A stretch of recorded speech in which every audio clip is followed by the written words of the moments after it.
really and truly, there is one objective, and that objective is to protect freedom of speech.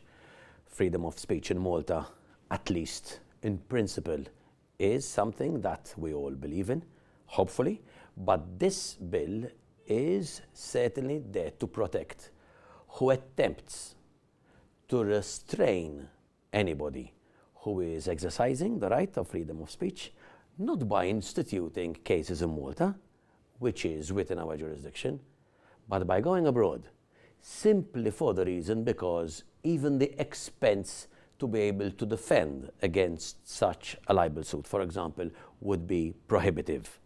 And when that case is decided, and if you would not have defended that case, then you would be slapped, hence the wording that we use in layman's terms as SLAPP, insofar as describing this kind of action, with the judgment then being enforced in Malta. What is the manner to be able to protect against that?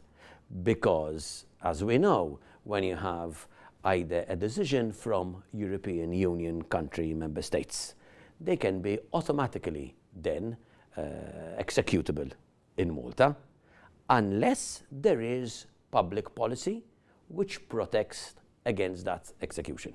This bill, therefore, is doing one thing.